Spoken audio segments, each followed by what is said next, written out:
नमो अरिहन्ताणं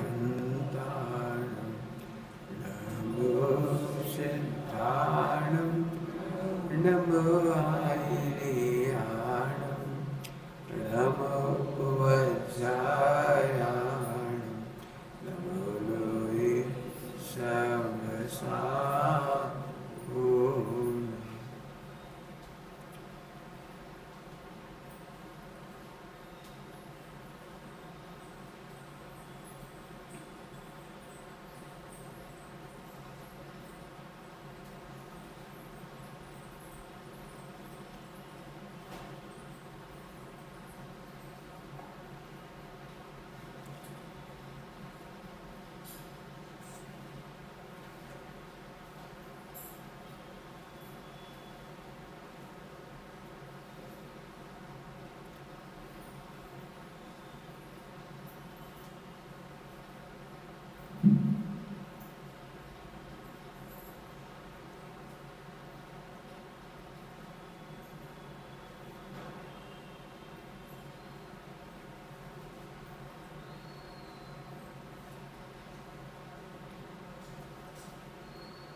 नमः समय साराय स्वानुत्याचकासे चिस्वभावाय भावाय सर्वभावान्तरस्य।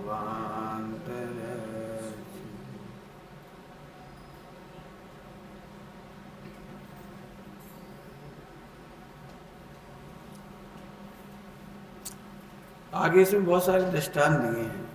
आदिनाथ भगवान के पूर्व भव की कहानी से लेकर के बहुत सारे दृष्टांत दिए, तो उसकी कहानी सुनाने में तो बहुत समय लगेगा यदि उसकी बात एक ही क्यों सुनाए। लेकिन पंडित जी ने साहब ने इसके सारे दृष्टांत दे कर, सीता ने जटायु को वात्सल्य दिया, अकलंग निकलंग स्वामी ने अपने अकलंग भाई के लिए अपने प्राण दे दिए, ऐसे से बहुत सारी बात कही है। नेमिनाथ भगवान ने पशुओं की रक्षा की, ऐसे बहुत कहानी है। 700 महिराजों की रक्षा की, आदि आदि। समझ गए होंगे 700 महिराजों की बात।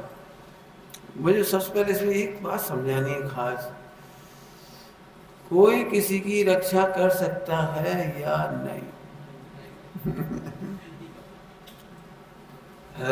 बात तो रक्षा की करना चाहिए आपको। तो ये रक्षा कैसी होगी? पंडित साहब ने इसमें बहुत अच्छा शब्द लिखा है, रे ज्ञानमय वात्सल्य ज्ञानी के सदा रहे। कैसा वात्सल्य जी? कैसा हो गया ज्ञानमय वात्सल्य और अज्ञानमय वात्सल्य जी? कैसा होगा? तो इसके मर्म को समझे। ज्ञानमय वात्सल्य रहे, अकर्ता का ज्ञान हमें भी रहे। मैं नहीं बचा रहा हूं, मैं बचा नहीं सकता हूं। बचने वाले महाभाग्यशाली जीव भवितव्य के प्रमाण होने निमित्त बन जाते हैं। बहुत सरल भाषा है, बहुत सरल। पानी के जहाज का दृष्टांत लो। पानी के जहाज, यदि हम यहाँ से लंदन जा रहे हैं, हाँ, तो लंदन जाने वाले जीवों ने यदि हमसे कहेंगे भैया हमें भी चलना, तो चलो, हम तो जा ही रहे हैं लंदन, वहां पानी को जहाज तो जा ही रहे। यदि हम अभी यहाँ से कार लेके खनिया दाना जाएं, तो कोई व्यक्ति को खनिया दाना जाना है, वो कहे भैया हम खनिया दाना हमें भी जाना, अच्छा चलो, हम भी खनिया दाना जाना है, गाड़ी में जगह चलो। ऐसे ही मोक्षगामी जीवों के लिए निमित्त बन जाते। मोक्षगामी जीवों को प्रेरणा करते हैं, मोक्ष की, संयम की, आनंद की, सुख की, शांति की, वेद विज्ञान की। बहुत सारे शब्द बोल गए हम, बहुत सारे शब्द बोल गए। एक एक शब्द को अलग अलग घटाओ चार गति में जाने वाले उलझाते हैं, अरे तुम शांत बैठे हो, चूड़ियां पहन ली, ईंट का जवाब पत्थर से देना चाहिए, भिड़ जाओ, अपना हक लेके रहो। समझ गए होंगे? एक ही प्रसंग में डूबने वाले डूबने का निमित्त बनते हैं और तरने वाले तरने का निमित्त बनते हैं। प्रसंग वही है। अब बताओ पंडित जी हम क्या करें? मेरे पास सब तरह के बच्चे आते हैं, जिनकी सगाई हो गई, बेबी आए, पंडित जी अब आप बताओ हम क्या करें? हम छोड़ दो। ऐसा फिर आप कैसे कह रहे हैं हम छोड़ दें? फिर के बाद में समझ गए क्या कहना चाह रहे हो?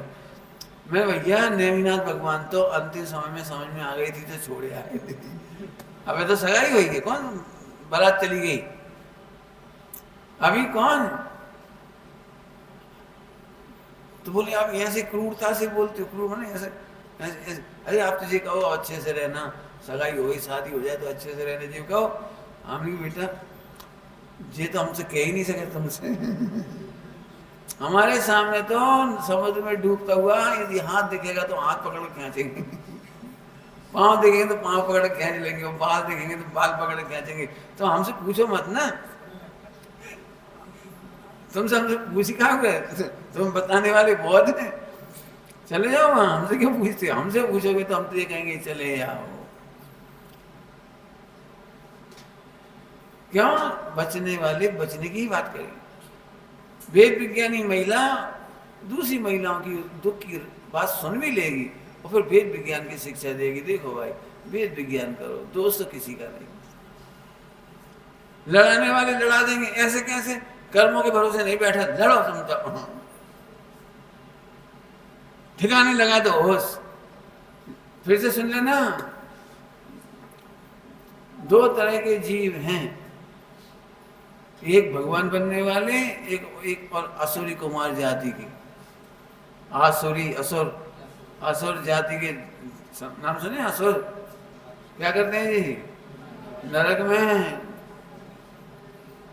तुम्हारे घर में ही नरक बना देंगे, तुम तो बिल्कुल बदलो ले लियो।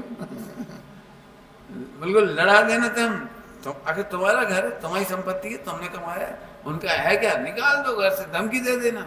वो क्या करे? प्रेम से दिल जीतना भी सिखाया जा सकता है, बचपने को क्षमा करना भी सिखाया जा सकता है। बेटा बहू को बचपना हो सकता है, क्षमा कर दो, गले से लगा के रखो, अपनी बच्ची होती बहू में क्या फर्क है, ऐसे कह के भी जोड़ा जा सकता है। और एक झुका जाओगी तो झुका जाएगी दुनिया।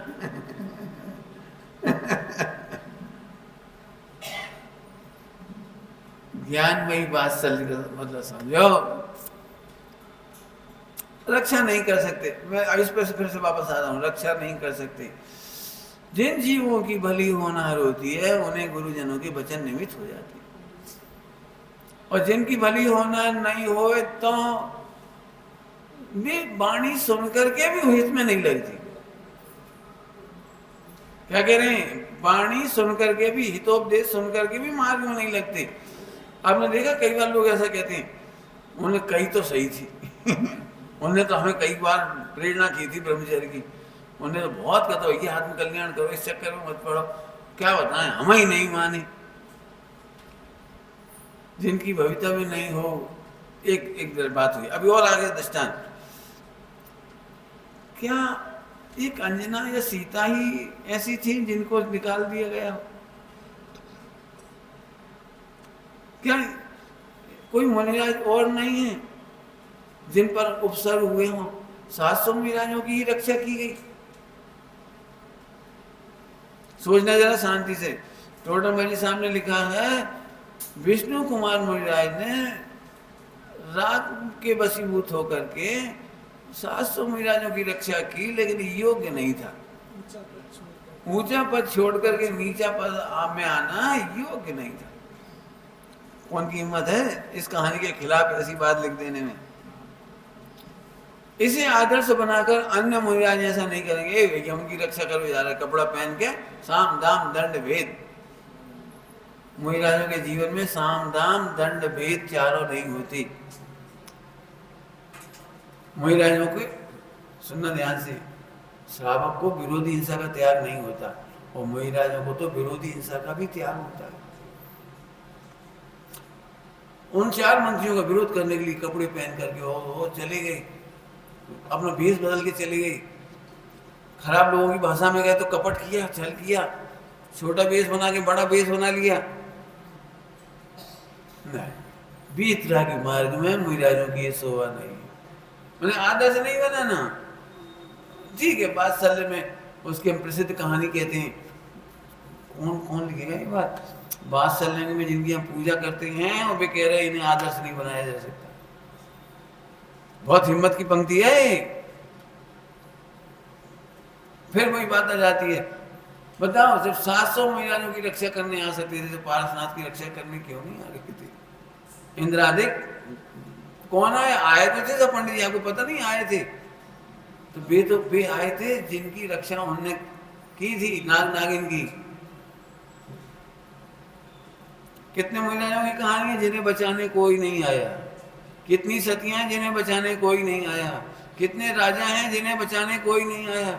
अरे छोड़ो तो सही, पाप के उदय में लाखों देवता जिनके महलों की रक्षा करते थे, मणियों की रक्षा करते थे, एक एक उसकी रक्षा करते थे, जो भी क्या होती है निधियां, अर्धचक्री की, कृष्ण की, बताओ वो सारे सारे देवता कहाँ चले गए? इनने तो प्रतिज्ञा ली थी ना रक्षा करेंगी। ये तो देवता तो रक्षा करते, इन रक्षा करते करते छोड़ के चले गए। क्या मतलब? पाप के उदय में कोई सहाय का निमित्त नहीं बनता। कुछ कहना है मुझे इसकी चर्चा में, कभी ये मत कल्पना करो कि हम भगवान की पूजा करेंगे तो कोई देवता आके हमारी रक्षा करेगा। एक बात। दूसरी बात, कोई देवता की जरूरत नहीं पड़ेगी यदि तुमने सर्व जीवों के वात्सल्य सहित रक्षा की होगी, अहिंसा का पालन किया होगा, करुणा पूर्वक पानी को छान करके जीवों की रक्षा की होगी, प्राणी मात्र पर दया की होगी, तो तुम्हारे पुण्य के उदय में संकट ही नहीं आएगा। कुछ समझ में आया क्या कह रही? संकट आया और फिर किसी ने बचाया, ये बढ़िया बात है। ये संकट ही नहीं आई, ये बढ़िया बात है। अभी समझ में कुछ नहीं आया होगा आपको। हमें पता है कौन सी कहानी ज्यादा अच्छी लगती है? संकट आया और फिर बचाया। आप कितने भाग्यशाली हो, जीवन में संकट ही नहीं आ रहा, तो हमें इसकी कीमत ही नहीं आती। हम रोजाना जैन शासन की सेवा करते हैं, स्वाध्याय करते हैं, सत्संग में रहते हैं, अच्छे जीवन को जीते हैं बढ़िया सम्यक प्रकार से, तो हमें संकट नहीं आते। इसके कितना होना चाहिए? हमें तो तब महिमा आती। आज हमें महिमा आई अपने आचरण की, पूजा की, पाठ की, स्वाध्याय की। आज एक देवता ने आके रक्षा की। फिर से बोलो, क्या बोल रहे हैं हम? वे कहानियां बहुत कही जाती हैं जहां पर कोई संकट आए और फिर कोई रक्षा करे। कितने तीर्थंकर हैं जिन पर संकट ही नहीं आए? कितने तीर्थंकर हैं जिन पर संकट नहीं आए? कितने सारे हैं, मैं नाम गिना के फंसना नहीं चाहता नंबर गिना के तो उनकी कहानी फेमस नहीं हुई। बाहुबली भगवान फेमस हो गए, और इधर चलो तो पारसनाथ महावीर भगवान। मैंने संकट आया और फिर कोई बचाने लगा कोई, तो उनकी प्रतिमा सबसे ज्यादा बन गई। अरनाथ भगवान की प्रतिमाएं कितनी मिलेंगी देश में? संभवनाथ भगवान की कितनी मिलेंगी बोलो? ऐसे तो बहुत सारे नाम है।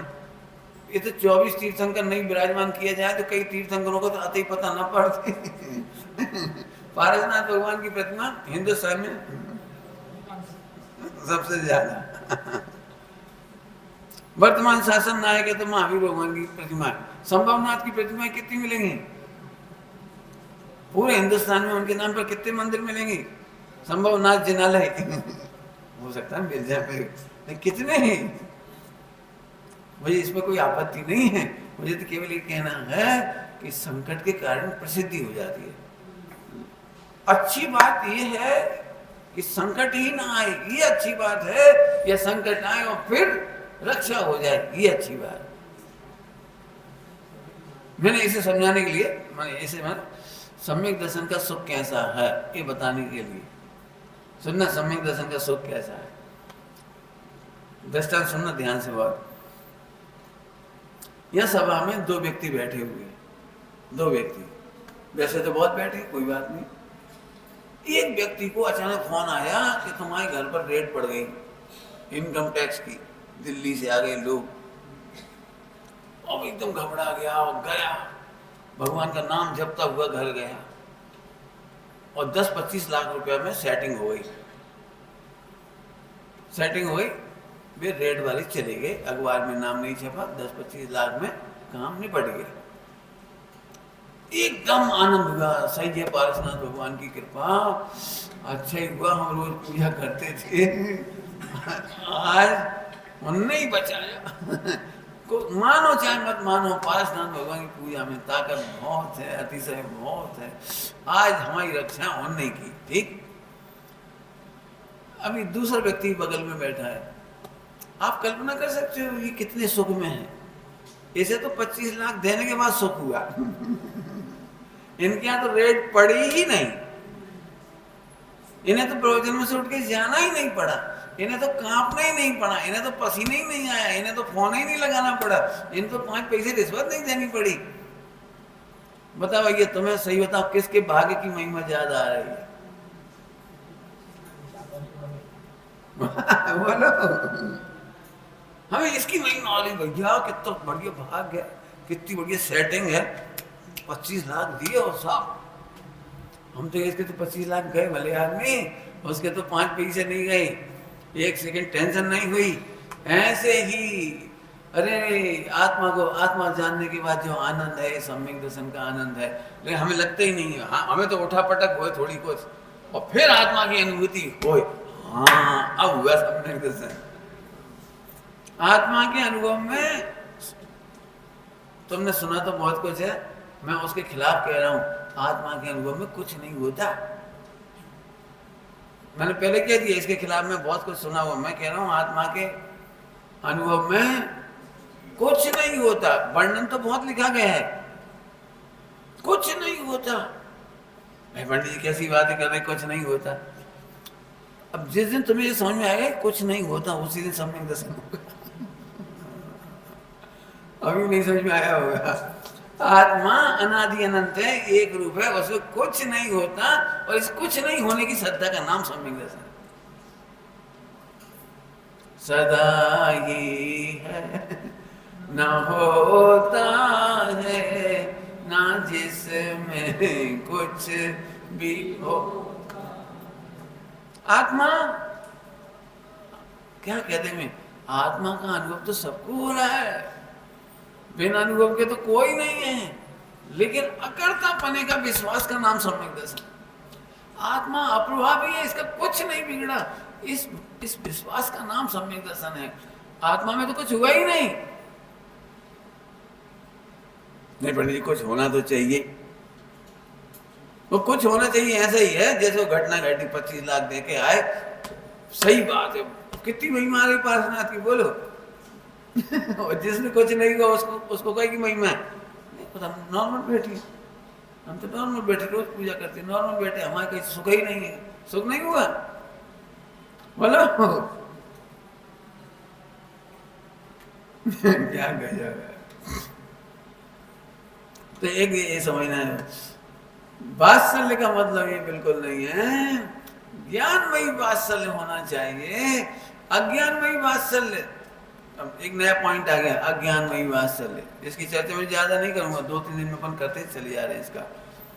अज्ञानमयी वात्सल्य माने संसार सागर में डूबने वाला वात्सल्य।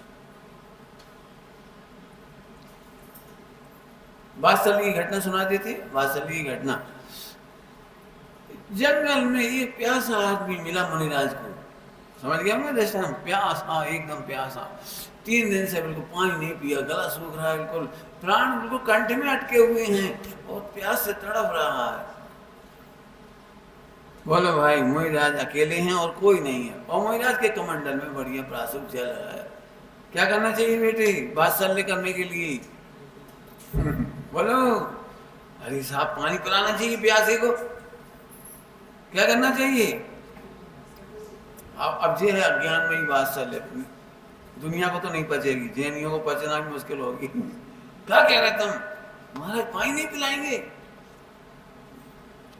ध्यान से सुनना, जब महाराज पानी नहीं पिला सकते तो तंत्र मंत्र कैसे कर सकते हैं? धन कमाने की विधि कैसे बता सकते हैं? पत्नी को मनाने की विधि कैसे बता सकते हैं? और क्या क्या होते हैं, टोने टोट के, गंदा ताबीज, ये कैसे हो सकते हैं? महाराज जो पानी तो पिला नहीं सकते। बेटा तुम्हारा घर भरा भरा रहे, खूब संतान हो, खूब फूलो फलो, तुम्हारा ब्याह जल्दी हो जाए।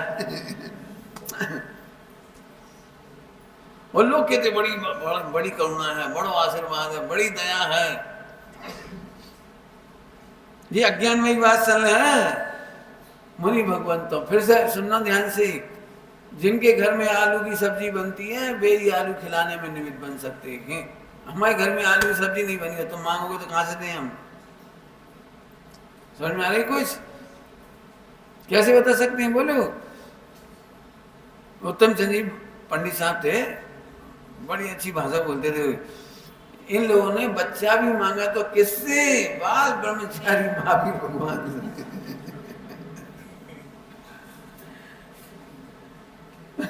मनौती भी मांगी तो किससे? मनौती किससे मांगी? हमारी यदि शादी हो गई तो आपका हम नाम अमर कर देंगे। आपका क्या? छाबड़ा जी थे, छाबड़ा जी। छाबड़ा जी ऐसे बोलते थे कि इसको तो ये भी खबर नहीं है कि दूध की दुकान कौन सी है और दारू की दुकान कौन सी है। नहीं समझ में आया? दारू की डिमांड करने वाला दूध की दुकान पे नहीं जाता।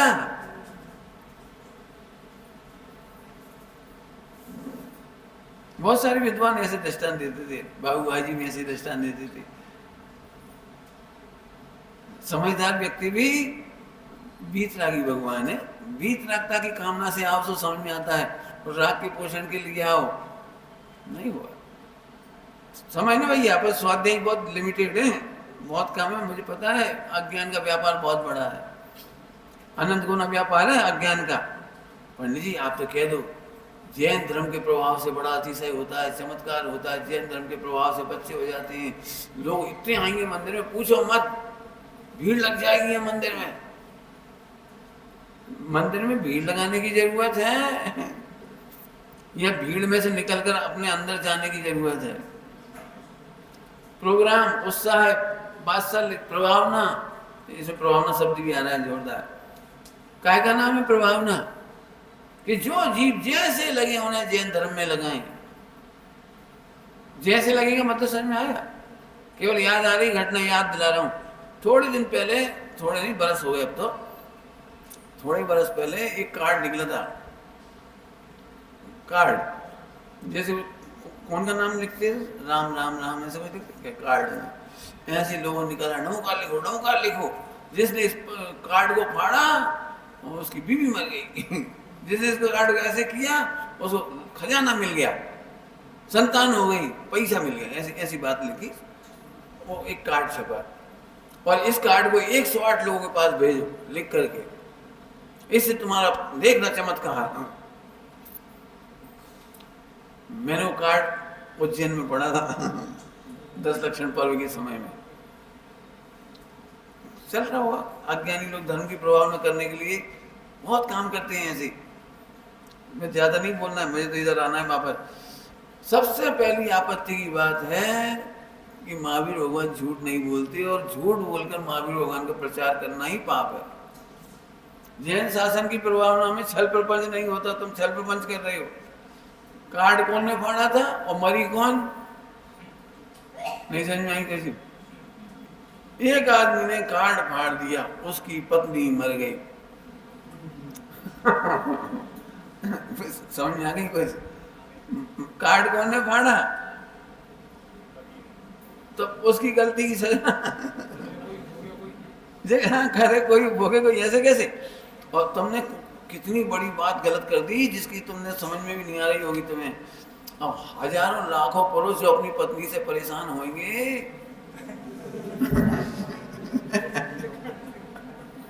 फिर नमोकार मंत्र का कार्ड फाड़ेंगे, नमोकार मंत्र का अनादर करेंगे, कार्ड फाड़ेंगे। तुमने क्या कर दिया, खबर पड़ी तुम्हें कुछ? अज्ञानी के सारे प्रश्न अज्ञानमयी है, समय साजी की गाथा है, और ज्ञानियों के सारे भाव ज्ञानमयी है। तो ज्ञानमयी बात सर कठिन नहीं है, एकदम सरल है, एकदम सरल। क्या कहते हैं, आप कोई प्रॉब्लम बताओगे तो मैं बताऊं कितनी सरल है प्रभावना, बात सरल। समझ में आ गई बात? आगे देखो, पढ़ के सुनाता हूं, बहुत जोरदार।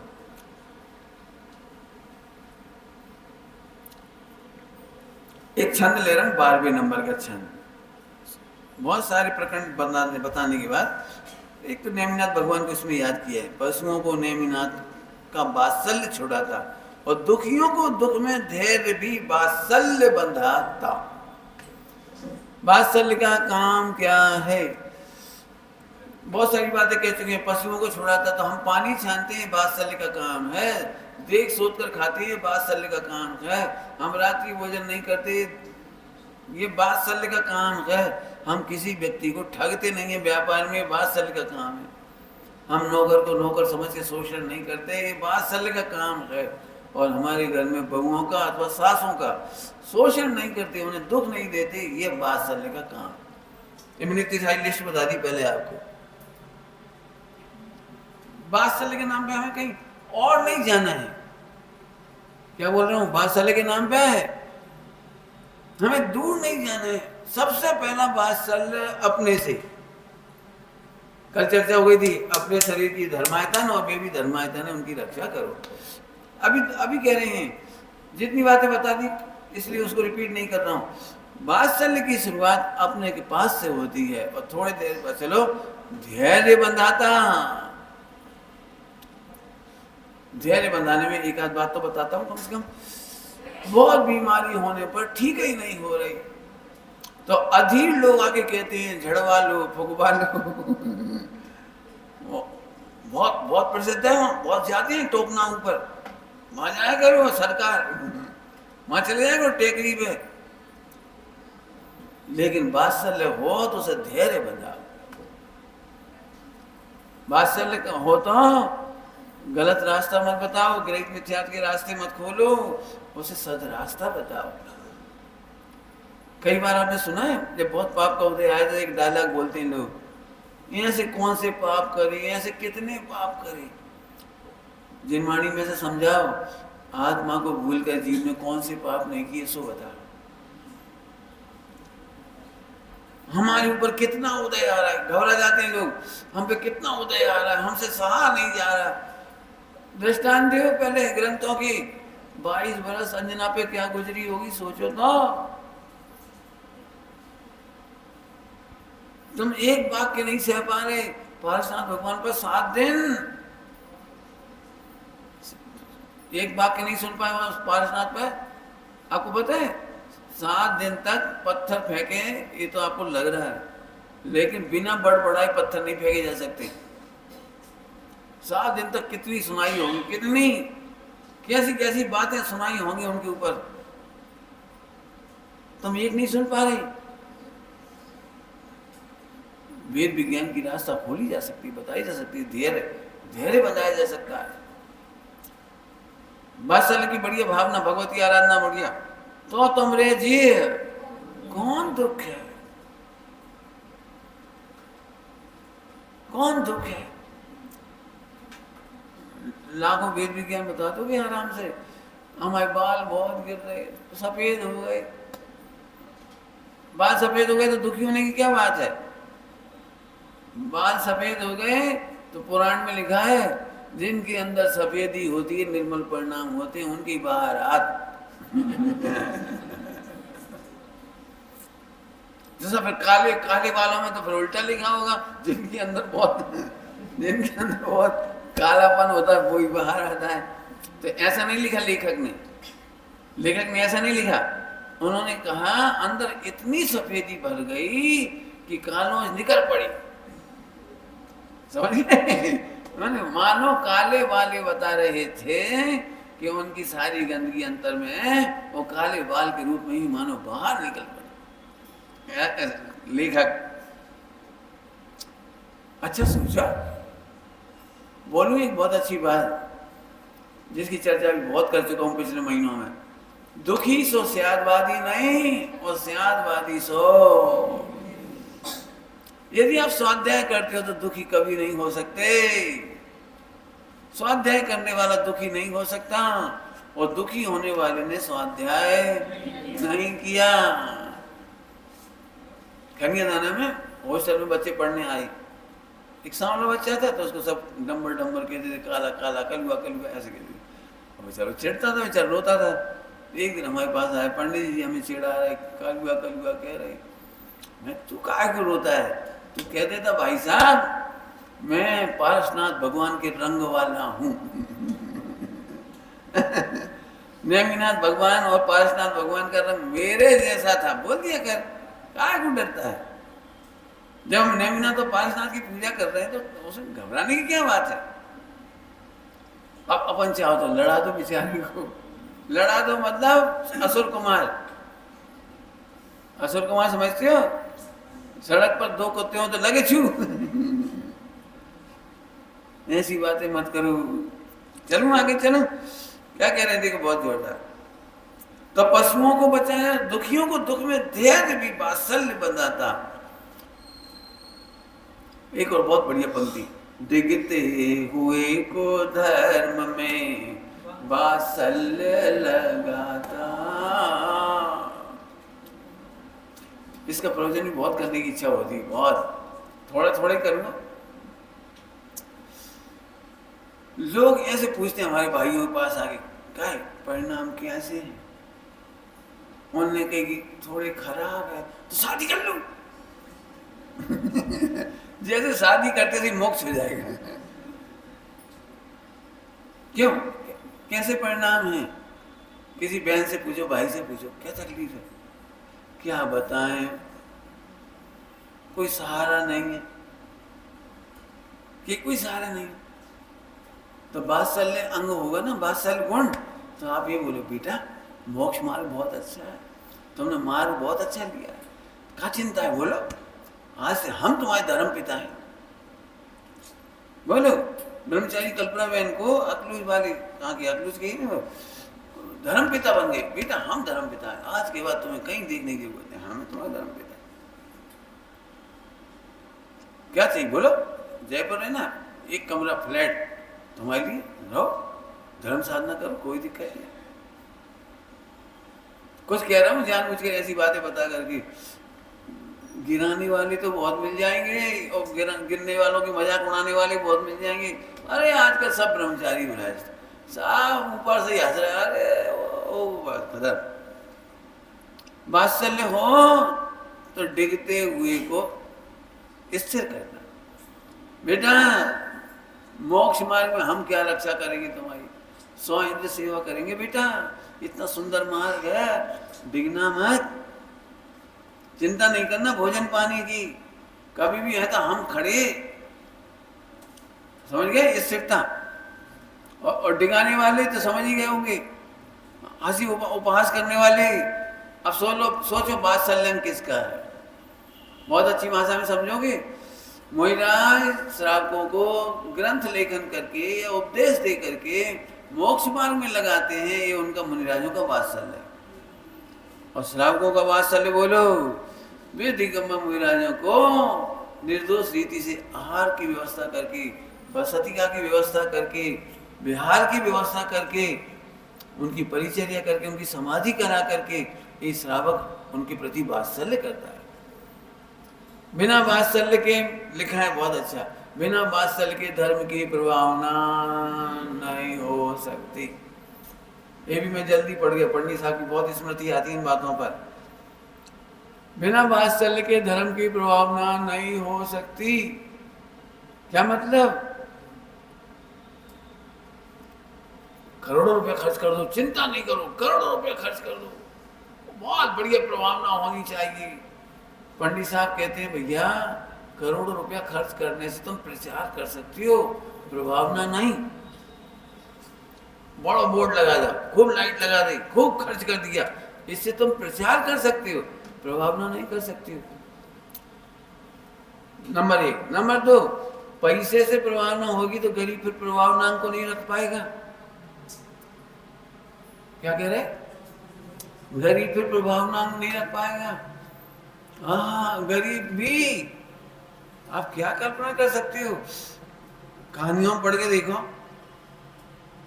8 साल का बालक, छोटा सा बालक, कहानियों में पढ़ा होगा, डाकू आ गए जहाज में, डाकू आ गए जहाज में लूटने के लिए, सब दे दिया, और क्या तेरे पास? तो उसकी माँ ने सिक्के, चांदी के सिक्के उसमें सिल दिए थे, अंदर उसके अंदर सिल दिए थे। एकदम उसे याद आई, अरे खुदा के बंदों को झूठ नहीं बोलना चाहिए। वैसी कहानी है वो, मुस्लिम भाइयों की होने से, तो झूठ नहीं बोलना चाहिए। झट उसने फाड़ी और वो नहीं। अब वो डाकू देखता रह गया, इसने पैसे छिपाए नहीं।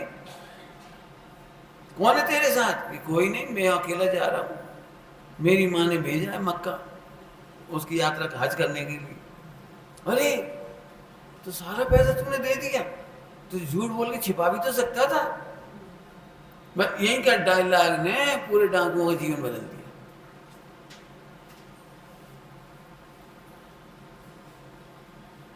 जो खुदा के बंदे से झूठ बोलता है, खुदा से झूठ बोलता है।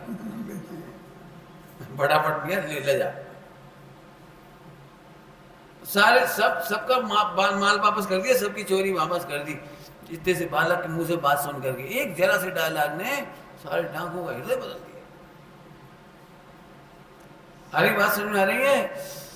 सम्यक ज्ञान और स्वाध्याय होने पर आपका उपयोग अपने आप, गरीब से गरीब व्यक्ति हो, बोलो रेलगाड़ी में गरीब व्यक्ति बैठा हो, दिन में भोजन कर रहा हो, खाना पानी पी रहा हो, प्रभाव ना हो जाएगी? नहीं हो जाएगी।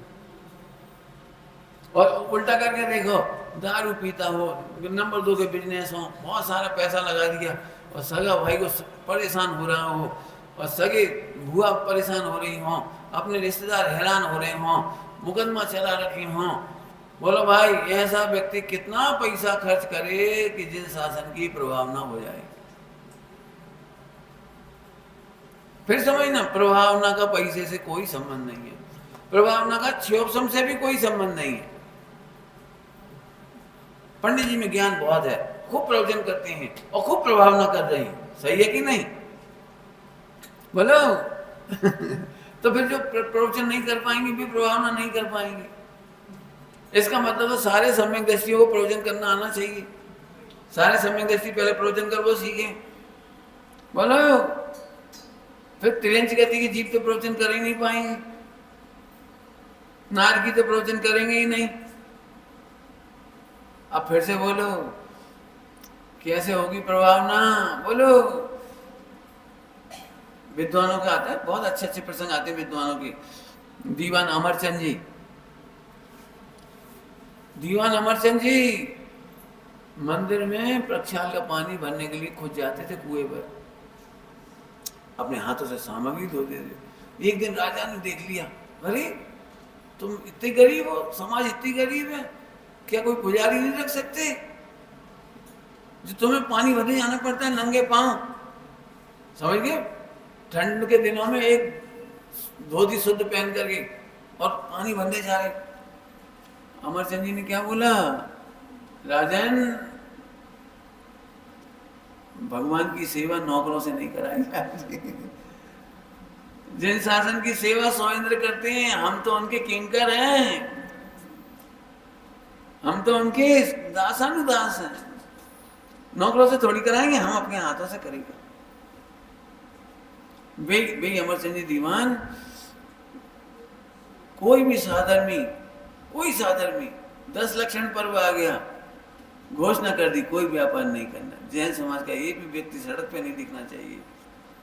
घी चाहिए, दूध चाहिए, 10 दिन की सामग्री चाहिए, अपना घर समझ करके पहुंचा देते थे, पहुंचा देते थे। कोई क्या कमी नहीं रहनी चाहिए। सब 10 दिन तक खूब आराधना करो, हैरान परेशान मत हो कमाने के नाम पर। मालूम भर पड़ जाए किसी को किसी तरह की जरूरत है, चुपचाप पहुंचा देती थी। एक महिला थी, वो लेती नहीं थी, और इन्हें गुप्त रखना था अपना, सब गुप्त रखना था, लेती नहीं थी। तो बैलगाड़ी में बेस बदल के आए, बैलगाड़ी में बेस बदल के, और भैया जी तुम्हारे मामा ने ये गेहूं पहुंचाए, जल्दी पटको, हमें जाने हैं, देर हो रही। बोरा पटक के चले गए, और जाते आते बच्चे से कह गए, उस गरीब महिला के बच्चे से, बेटा ये गेहूं बिने नहीं है, बीन लियो। और बीनने के नाम पर उसमें सोने की असरफियां रखी थी। अब बच्चा अंदर ना, भाई जा रहे थे, कोई जल्दी जल्दी पटक गए। कौन पटक गया बेटा? वे कह रहे थे तुम्हारे मामा। अरे बेटा आपने कौन मामा? हमें नहीं मालूम, तो चले गए। आप पढ़ के देखो इन प्रकरणों को, क्या मतलब, यदि 10 दिन हम भी धर्म आराधन करेंगे तो सब भी धर्म आराधन करो। हम भी मोक्ष मार्ग में जा रहे, तुम भी मोक्ष मार्ग में चलो। ये है मोक्ष मार्ग की वात्सल्य भावना। आई बात समझ में आई? तो बिना इसके प्रभावना नहीं हो सकती। एक और अच्छी बात, बहुत समझना भैया, प्रभावना के नाम पर बहुत बाजी नहीं बजाए जाते हमारे यहाँ। सड़कों पर खराब शब्द कह रहे, डांस नहीं किया जाता। अब तो लोग सुनोगे तो सुना रहे हैं हम आपको, स्वाध्याय करने वालों का नृत्य और अज्ञानियों के डांस में बहुत फर्क है।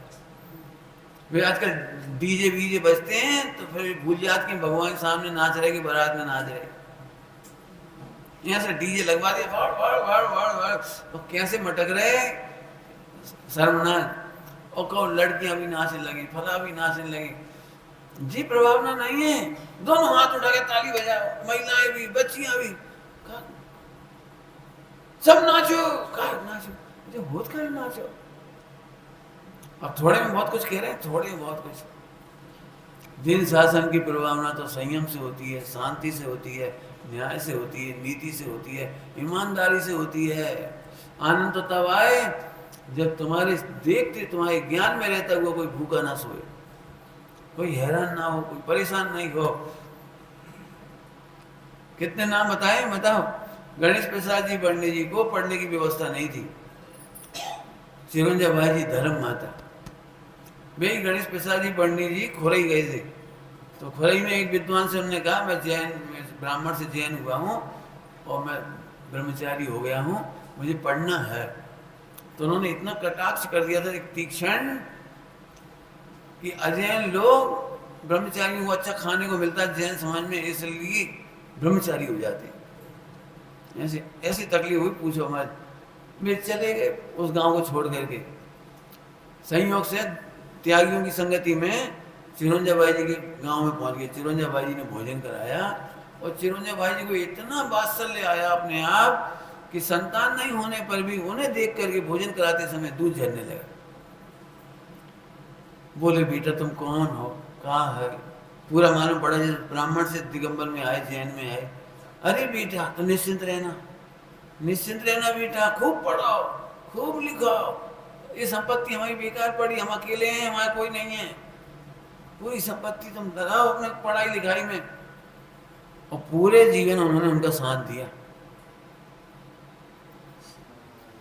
जैनियों की ये काम नहीं है। फिर से सुनना, मैं क्या कहूँ, क्या तो अपना आनंद ले ही सकता हूँ।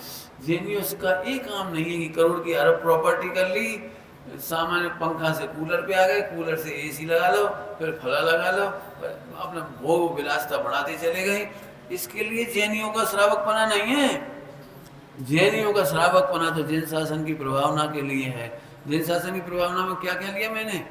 कोई आर्थिक स्थिति से परेशान हो तो उसकी स्थितिकरण करते हैं, कोई दुखी हो तो दुख दूर करते हैं, भूखा हो तो भूख दूर करते हैं।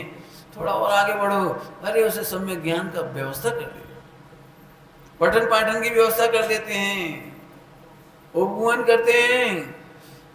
धर्मी धर्मात्मा तो छोड़ो, किसी का भी दोष नहीं खोलते, सबको मोक्ष मार्ग में लगाते हैं। ये वात्सल्य समझ में आ गया? अब बोलो भाई, ऐसे वात्सल्य से प्रभावना होगी या करनी पड़ेगी? थोड़ी अच्छी भाषा में बोलोगे। प्रभावना की नहीं जाती है फ्री फंड में हो जाती है। फ्री फंड जानबूझ के लगा दिया आपको। क्या कहा मैंने? प्रभावना की नहीं जाती, अपने आप हो जाती है। पंडित साहब ने बहुत सुंदर दृष्टांत दिया। चेलना श्रेणी को सुधार नहीं पाई, चेलना श्रेणी को सुधार नहीं पाई। और यशोधर महाराज की वो गंभीर मुद्रा, वो सौम्य मुद्रा, वो उपसर्ग विजयी भाव, वो साम्य रस, 3 दिन तक सर्व पढ़ा रहा और हिले नहीं।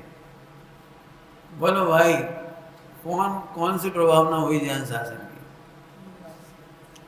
श्रेणी को कुछ नहीं सुनाया महाराज जी ने, कुछ नहीं समझाया, लेकिन देख के ही समझ गए आज मैंने सच्चे गुरुओं के दर्शन किए। अभी तक हमारे जो गुरु थे वे तो उलझाते थे, राजकाज में हस्तक्षेप करते थे, जैनों का शोषण कराते थे और तमाम करते थे। वे तो, अब हम उनकी बुराई नहीं बता रहे, वे कैसे थे उन्हें मालूम थी, और आज पहली बार मालूम पड़ी। पंडित साहब की भाषा में बोलो बहुत अच्छे। अभी तक वे चेलना के गुरु दिखते थे, अब वे अपने गुरु वहां से होने लगे। क्या कहा? अभी तक वे कौन के थे? चेलना तेरे गुरु, और अब कौन के गुरु लगने लगे? बोलो बात सर से प्रभाव ना हुई कि नहीं? कैसी कैसी बढ़िया भाषा लिखी है। दिगंबर मुनिराज का मौन ही प्रभावक है। बढ़िया प्रभाव ना हुई, कोई खबर ही नहीं पड़ी, मौन से ही। बढ़िया दृष्टांत और बढ़िया याद आ रहा है। महावीर भगवान की संवत्सरण में गौतम स्वामी 1500 शिष्य, 3 भाई और 1500 शिष्य भगवान की संवत्सरण में आए, और भगवान बोले भी नहीं। और वे आए, देखे, और देखते ही चकित हो गए, देखते ही परिणमन बदल गया, बोलने नहीं पड़ा, वो 4 ज्ञान के धनी हो गए, सम्यक दृष्टि हुई, 4 ज्ञान के धनी हो गए, दीक्षा ले ली, हाथ जोड़कर खड़े हो गए। ये है प्रभावना। है समझ में आ गई बात? प्रभावना करने की जरूरत पड़ती, प्रभावना का प्लान बनाने की जरूरत नहीं है। तुम सुखी हो जाओ, प्रभावना अपने आप हो जाएगी। स्वाध्याय से, वेद विज्ञान से अपने जीवन को निर्मल करो, प्रभावना अपने आप हो जाएगी। ग्रंथों के तो कितने दृष्टांत याद आ रहे, कैसे ज्ञानी होंगे, सारे जीवन बोले नहीं और गुरुजनों की सेवा करते रहे। नाम बताओ? चंद्रगुप्त मौर्य। चंद्रगुप्त प्रवचन करने का पता नहीं है, उन्होंने कोई ग्रंथ लिखा, हमें पता नहीं है। चंद्रगुप्त इतने बड़े सम्राट, आपको पता है, अंतिम मुकुटबद्ध सम्राट, अंतिम। और इतना बड़ा भारत आज नहीं है जितना बड़ा भारत उस समय उन्होंने जीता था। अफगानिस्तान तक, नेपाल तक, कितना कहाँ, भूटान कहाँ तक, इतना बड़ा भारत जीता था उन्होंने। अभी का भारत तो कुछ भी नहीं है उसके सामने। इतने बड़े सम्राट 45 साल की उम्र में दीक्षा ले ली, सब कुछ जीत करके, सब छोड़ करके अपने गुरु की सेवा करने के लिए चल पड़े। पूरी जगह कहीं प्रवचन नहीं किए, कहीं लेखन नहीं किया, और सब उन मुनिराज ने, मन जो आचार्य थे भद्रबाहु स्वामी, उन्होंने सबको विदा कर दिया और एक जंगल में, एक गुफा में रह गए। उस जमाने में वहां जंगल ही था, श्रवण बेलगोला में जंगल ही था, कुछ नहीं था। ये तो 900 साल पहले, 1000 साल पहले बाहुबली भगवान की प्रतिमा प्रतिष्ठित हुई, विराजमान हुई है। उसके पहले कुछ नहीं था वहां। ये 2000 साल पुरानी घटना है, सिकंदर के समय की। चंद्रगुप्त भद्रबाहु स्वामी, आप कल्पना कर सकते हो? चंद्रगुप्त स्वामी उनसे कहते हैं, भद्रबाहु स्वामी से, प्रभु मैं तो आपके चरण छोड़ के नहीं जा सकता। सब बिहार कर गए, अकेले दम पर समाधि कराई उनकी। वर्तमान में मुझे नहीं पता देवों की और कितनी घटना कहीं लिखी है कि नहीं लिखी, कहाँ पढ़ी, कितनी होंगी नहीं होंगी, मुझे नहीं मालूम, मैं निषेध भी नहीं कर रहा हूँ। लेकिन अंतिम ऐसी सुंदर घटना सुनने को मिली कि 12 वर्ष तक देवों ने नगरी की रचना करके उनको आहार कराया। जब अच्छा हो गया सब कुछ और लौटने लगे सारे भी 12,000 महिलाएं। अब गांव तो था ही नहीं, उनके नहीं गांव है पास में, यहाँ है, आप सब आहार की चर्या करो। इतने दिन तक ये अकेले रहे, 12 वर्ष तक भद्रबाबू स्वामी की समाधि कराने के बाद अकेले गुफा में रहे, अकेले। तो सबको ये शंका हो गई जरूर ये फल फूल तोड़ के खा रहे होंगे, पानी पी रहे होंगे, कुछ तो कर रहे होंगे। ये आसपास गांव नहीं दिखा, इन्होंने भोजन करा कैसे, 12 साल जीवित कैसे रहे? तो शंका हो गई, तो किसी ने उन्हें नमोस्तु नहीं किया। जब आहार की चर्या के लिए गए तो नगरी की रचना हो गई, सबके आहार हो गई, 12,000 साधुओं के आहार हो गए। वापस आए, अब एक शुल्लक जी का कमंडल वहीं रह गया। कहानी सुनी पड़ी होगी सबने, कमंडल वहीं रह गया। जब वापस लाने गए तब मालूम पड़ा वहां तो ना नगर था न ग्राम था, एक वृक्ष पर कमंडल टंगा था। और जी सबको कौन की महिमा आई, धन्य है इस शिष्य। मैं इसलिए कह रहा हूं सब लोग सुनना ध्यान से। वर्तमान के ब्रह्मचारियों को एक दुखद पहलू यह है कि हर एक प्रवचनकार बनना चाहता है, लेखक बनना चाहता है, टीकाकार बनना, कुछ और एक कुछ दिखना चाहता है कि कोई मुझे जाने। मोक्ष मार्ग में कोई मुझे जाने ये मोक्ष मार्ग नहीं है, मैं अपने को भगवान जानूं ये मोक्ष मार्ग। कोई मुझे कुछ जाने, क्या कह रहा हूं, कोई मुझे कुछ जाने, नहीं नहीं कोई नहीं, भगवान मुझे भगवान जानते हैं। क्या कह रहे, समझ में आया कुछ? कौन तुमको भगवान जानते हैं? और तुम क्या सोच रहे थे? कोई मुझे, लगना तो चाहिए हम भी, पंडित साहब ने इसको बहुत समझाया, लगना तो चाहिए हम भी कछू। तुम कछू हो कि भगवान हो? क्यों कछुओं की सब कुछ, अज्ञानियों की अलग दशा है। बिल्कुल प्रभावना किसका नाम है? अब सोचो प्रभावना किसका नाम है? बहुत अच्छे अच्छे जीवों का दर्शन हुआ मुझे। तो एक गांव में ब्रह्मचारी थे, बिल्कुल प्रवचन नहीं करते थे, 1 महीना रहे, और जब वे वहां से बिहार कर गए, जाने लगे, तो सारे गांव के लोगों ने विदाई करी रोते रोते। हमें एक कहानी सुनने को मिली, भैया ऐसे क्या थे भी ब्रह्मचारी, ऐसे क्या करते थे, बड़े इतने सरल, कभी उन्होंने समाज पर कोई कंप्लेंट नहीं करी, तुम हमारे लिए कुछ नहीं करते, कपड़ा नहीं देते, कि भोजन नहीं देते, कि ढंग से नहीं बनाते, कि हमें ऐसा कर, एक दिन नहीं किया। जो मिल जाता भोजन कर लेते शांति से, अंतराय आ गया तो कोई क्लेश नहीं, कोई भोजन की डिमांड नहीं। बस दिन में ज्यादा पढ़े लिखे नहीं थे, सुमंदिर में रहते, जिनवाणी की सेवा करते रहे, जाले उतार दिए, पोछा लगा दिया, सफाई कर दी, जो दिखता था समझ में आता वो करते रहते। जब पूरा काम खत्म हो गया तो जिनवाणी की सेवा करने लगे, कवर चढ़ाने लगे, चिपकाने लगे। अभी अकेले करते थे, 1-2 लोग और आ गए, फिर 2-3 महिलाएं आ गई, फिर धीरे धीरे सब आ गए। पूरे मंदिर की 1 महीने में भैया वृत्ति हो गई, A to Z। मंदिरों में बर्तनों में से भी लगे रह जाते हैं स्टिकर निकाल दिए, बाल्टी में वो नहीं था, नीचे कड़ी लगा दी, मैंने पूरे मंदिर की व्यवस्था। इतना विवेक लगते थे, भैया अंगोछी शुद्ध नहीं है, साफ नहीं है, धुली नहीं है, अच्छी चमका के अच्छे धो भैया, अच्छा हम धो दे, हम धो दे रहे, हम कर दे रहे हर काम। 1 महीने के अंदर मंदिर समोसरण बना दिया उन्होंने। अब सोचो, यहाँ से ब्रह्मचारी जब यहाँ से बिहार करे तो पूरे गांव रो रहे, तो काय कोई जा रहा है, यहीं तो रहो, यहाँ क्या कमी है। हमें ये बात सीखने को मिल गई। उस दिन इतनी खुशी हुई कि अरे इतना सरल है ब्रह्मचर्य। हमें तो लगता था हम प्रवचन करेंगे तब रोटी मिलेगी, उसमें लिखा है प्रवचन करके रोटी खाकर खुश होना आजीविका नाम का दोष है। क्या कह गए, कौन सा दोष है? हम प्रवचन करेंगे तभी तो रोटी खाएंगे, हम माल बेचेंगे तभी तो, क्या आजीविका नाम का दोष है। हमारा प्रवचन, हमारा आत्मज्ञान, हमारी तत्व चर्चा, हमारा चेपसम इतने सस्ते में लुटेगा, इतने सस्ते में, जिसके फल में केवल ज्ञान होता है वो 2 रोटियों में बस। ये बात मैं सबको इसलिए कहता हूँ, कभी मोक्ष मार्ग में लगाओ तो ये प्रयास मत करो कि हम बोलना सीख जाएं, गाना सीख जाएं, लिखना सीख जाएं, दुनिया को आकर्षित करना सीख जाएं।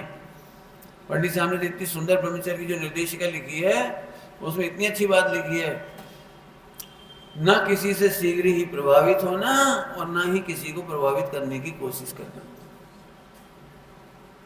किसी को प्रभावित करने के लिए भजन मत गाओ, किसी को प्रभावित करने के लिए पूजा मत करो, किसी को प्रभावित करने के लिए अपना आचरण मत करो, बढ़िया भाषा में बोलो, अपने अप्रभावी भगवान आत्मा पर पैदा होकर के उस पर मुग्ध होकर के अपना जीवन लगा दो। ये है मोक्ष मार्ग। बात समझ में आ रही है? आगे देखो कितना बढ़िया बढ़िया पाठ है। गुरुओं का वात्सल्य ही शिव पथ में बढ़ाता। कौन का वात्सल्य है? गुरुओं का वात्सल्य ही शिव पथ में बढ़ाता। अभी दो बातें कह के छुट्टी कर रहा हूं इसमें, ये छुट्टी में नहीं, इसमें कहने को तो बहुत है। पहले तो अपन गुरुओं की पहचान करा। गुरुओं की पहचान क्या करने पंडित जी? त्यागी व्रति होती है, वे गुरु है कि नहीं? नहीं, रुक जाओ रुक जाओ। गुरुता के बिना गुरु नहीं होते। सब काय की गुरुता होनी चाहिए उनमें? उनमें गुरुता काय की होनी चाहिए? जो विषय वासना की हीनता से गुरु हुए हैं। क्या कह गए हम? अब ये बहुत कठिन शब्द है, विषय वासना। विषय वासना की हीनता से गुरु हुए हैं, आत्मिक गुणों से गुरु हुए हैं, जिन्हें मोक्ष मार्ग के बिना चैन नहीं पड़ती, रत्नत्रय के बिना चैन नहीं पड़ती, आत्मानंद के बिना चैन नहीं पड़ती, भी गुरु हुए हैं। अभी समझ कुछ नहीं आया हो, जल्दी जल्दी बोल दी। देखो बताओ भाई, गुरुओं के पास जाकर के आप अपने संसार की आपत्ति विपत्ति सॉल्व करना चाहते हो, धन कैसे कमाएं, शादी कैसे हो, व्यापार कैसे हो, आप तो आशीर्वाद दे दो, आप तो धर दो, तो आपने गुरु जी को कहाँ पहचाना? बोलो कहाँ पहचाना? आचार्य कौन कौन की माँ, जब वो आचार्य दीक्षा लेने जा रहे थे, कौन कौन बालक थे दीक्षा लेने जा रहे थे, तो माँ ने बहुत सारे प्रश्न पूछे, वो पढ़ने लायक हैं। उसमें एक प्रश्न पूछा, बेटा यदि आहार नहीं मिला तो? हो सकता है कभी आहार नहीं मिले तो कैसे रहोगे? 11 साल के बच्चे हो, आहार नहीं मिला तो उन्होंने इतना बढ़िया जवाब दिया, माता मैं मोक्ष मार्ग में आहार की व्यवस्था खोजने नहीं जा रहा हूं, मैं तो अनंत काल तक आहार का विकल्प ही उत्पन्न नहीं हो ये सीखने जा रहा हूं। क्या सीखने जा रहे? मैं ये सीखने थोड़ी जा रहा हूँ भूख लगेगी तो भोजन कहाँ मिलेगा, कैसे मिलेगा, मैं अच्छे से आचरण करूंगा तो भोजन जरूर मिलेगा, मुझे इसकी चिंता नहीं है। अरे इस देह को 90 साल 80 साल 70 साल जितनी चलना है तब तक कहीं ना कहीं रोटियां लिखी होंगी, मुझे रोटियों की चिंता नहीं है। मैं तो अनंत काल अनाहारी के आश्रय से यहाँ भोजन का विकल्प तक उत्पन्न नहीं हो, ये कला सीखने जा रहा हूँ। अब बताओ गुरु से क्या सीखना? बोलो भाई, यदि कई लोग मेरे से पूछते पंडित जी आपको कोई मोहिराज दिखाई दिए? दिगंबर मोहिराज सच्ची? हाँ दिख रहे, तुम्हें दिख रहे? तो हमें नहीं दिख रहे, हमें वही दिन दिखेंगे जिस दिन तुम्हें गुरु की जरूरत हुई। कब मिलेंगे? कब मिलेंगे? अब गुरुता का मतलब समझ आ रहा है? तुम ये मत पूछो कि हमारी इच्छा पूर्ति कैसे हो, जिस दिन तुम्हें ये विकल्प आएगा कि मेरी इच्छा ही उत्पन्न नहीं हो तब गुरु मिलेंगे। अंतर समझ आया? कुछ बहुत ही बड़ी बात कह दी। मोक्ष मार्ग में लगने वालों को यदि इच्छा की पूर्ति नहीं हो तो कसाय होने लगे, उठ के भाग जाए, मार छोड़ के चले जाएं। बताओ, एक तो हमने ब्रह्मचर्य लो और भोजन तो कोई ठिकाना नहीं है, हमारी तारीफ तक नहीं करते, हमारे प्रवचन नहीं कराते, हमारा भजन तक नहीं सुना, जो इच्छा के अधीन हैं वे ब्रह्मचारी नहीं है, झट कसाय में आके भाग जाएंगे यहाँ से। वापस बोलो इसी लाइन को फिर से, इच्छाओं की पूर्ति का मार्ग नहीं है। धन्य है वह शुद्ध आत्मा, धन्य है गुरु जिनके चरणारविंद में आत्मा का ऐसा ज्ञान हुआ कि इच्छाएं, पंडित साहब की लाइन बोलो पूजा की, इच्छाएं उत्पन्न ही नहीं हो रही। जहां इच्छाओं की उत्पत्ति नहीं, बोलो क्या करना है, पूरा मार्ग उल्टा हो जाता है, एकदम उल्टा। देखो अब तुम धीरे धीरे पढ़ लेंगे, प्रवचन कर लेंगे, धीरे धीरे धीरे धीरे धीरे धीरे। कहां देख के बोल रहे हो? देखो बोल तो देता हूं, बोल तो सकते ही हूँ, बोल देता हूँ, बहुत अच्छी, मुझे बहुत आनंद आता है बोलने में ही आनंद आ रहा है। आप सुनना, सच्चे सुख का मार्ग, क्या बोलने जा रहा हूं? सच्चे सुख का मार्ग। ध्यान से सुनना, ऐसी कला सीखने जा रहे हैं हम, बालक बोले ऐसी कला सीखने जा रहे हैं जहां बोल सुख, जब कोई सुखी होता है तो बोलता नहीं, वो बोलने वाला कभी सुखी होता नहीं। हम बोलना सीखने नहीं जा रहे, ऐसे सुखी होंगे कि बोलने का भाव ही नहीं आएगा। कहां जा रहे बेटा? हम सुनने नहीं जा रहे, समझ गए? मोक्ष मार्ग में सुनने नहीं जा रहे, काय के लिए जा रहे? सुखी सो सुनते नहीं, और सुनने वाले, ऊंची ऊंची बात हो रही थोड़ी है, सुनना तो पड़ेगी। पंडित साहब फरमाते थे, सुनने की राह क्यों चलती हो कितनी बार सुनोगे मैं भगवान हूं, मैं गायक हूं, मैं आत्मा हूं, कितनी बार सुनोगे? सुनने की राह मत चलो, दुनिया में अच्छा नहीं लगता सुनने की राह चलना। सुनने की राह तो समझ गए होंगे। कहां जाओगे बेटा? हाँ बोलो। सुखी कहीं जाते नहीं वो कहीं जाने वाले ऐसे मार्ग में जा रहे हैं, ऐसा मार्ग सीखने जा रहे हैं। अब मिलेंगे गुरु आपको, ना मिले तो बोल देना गुरु मिल जाएंगे आपको। क्या बोलोगे दीक्षा के बाद?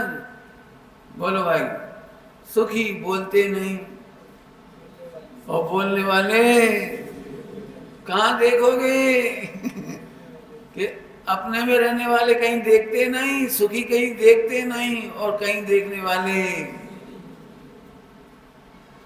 क्या करोगे? उत्तर बना भाई, क्या करोगे दीक्षा लेके? ये कुछ करने वाले सुखी होते नहीं, और सुखी कुछ। मुझे इतनी मीठी लगती है, मुझे इतनी सी लाइनें ऐसी आनंद लगती है, भगवान को देख देख के गजब है। अब ये है आप गुरु मिल जाएंगे, अब मिल जाएंगे गुरु। सही बता ना, ऐसे गुरु परम गुरु हैं। अरे ये तो मूर्ति है, मूर्ति नहीं है। टोटल मजीद क्या लिखा है? तीर्थंकर से भी असंख्यात गुना उपकार तीर्थंकर की प्रतिमा करती है। हमें नहीं समझ में आई थी ये बात, हमें समझ में नहीं आई। हमने पंडित साहब से पूछा कि अनंत भगवान से भी ज्यादा उपकार प्रतिमा कैसे करेगी, अनंत भगवान की प्रतिमा? तो पंडित साहब ने समझाया था मुझे, बहुत आनंद आया सुनने के बाद। टोटल मजीद ने क्या कमाल की भाषा लिखी है। अपने तो प्रत्यक्ष तीर्थंकर का उपकार लगता है, प्रतिमा तो ऐसे लगता है ओ अच्छा आओ 5000 में हमने भी एक बिठा दी, ही बिठाई थी पर के साल। तुमने क्या खिलौना समझ रहा है? बिठा दी। पंडित साहब ने कहा तीर्थंकर यदि होंगे भी तो इतने बड़े भारत क्षेत्र में या भारत में ही किसी एक जगह होंगे, विपुलाचल पर्वत पे होंगे, राजागिरी में। तो यहाँ के लोग कैसे पहुंचेंगे वहां तक? कैसे पहुंचेंगे बता? भोपाल के इधर पूरे कहाँ, ये कहीं एक ही जगह तो बिहार, जैसे मैं अभी यहाँ हूँ तो कोई बम्बई वाले तो नहीं आ जाएंगे ना सुनने। लेकिन बम्बई वाले भी आराधना करने के लिए प्रतिमा विराजमान कर ली थी, और उनका आदर, उनको आदर्श बनाकर वेद विज्ञान करके सम्यक दर्शन प्रकट कर ली थी। प्रतिमा तुम रात को मंदिर खोल लो तो मिल जाएंगी। भगवान तो मोक्ष चले गए, अब क्या करोगे बोलो? वे तो गए मोक्ष, अब क्या करोगे? कमाल है। तीर्थंकरों का मोक्ष हो जाने के बाद भी अब 21,000 वर्ष तक प्रतिमा के निमित्त से लोग सम्यक दर्शन लेते रहेंगे, मोक्ष मार्ग चलता रहेगा। अब बताओ उपकार कौन का ज्यादा हुआ? सोचो। परम गुरु में बड़े आदर से देखो। चलो भाई क्या देखोगे? प्रश्न है हमारा अंतिम चलते चलते। क्या देखोगे? भगवान कुछ नहीं बोल रहे क्योंकि सुखी हैं। आगे का उत्तर पूरा करो। सुखी बोलते नहीं। भगवान कुछ करते क्यों नहीं है? क्योंकि सुखी कुछ करते नहीं हैं।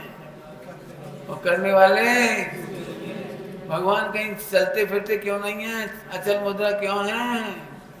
सुखी अचल होते हैं और चलने वाले सुखी नहीं होते। प्रतिमा क्या बोल रही, भगवान क्या बोल रहे हैं? बोलने वाले और सुखी बोलते नहीं। आगे बात समझ में आ रही? वात्सल्य की चर्चा की है, खूब विचार करना।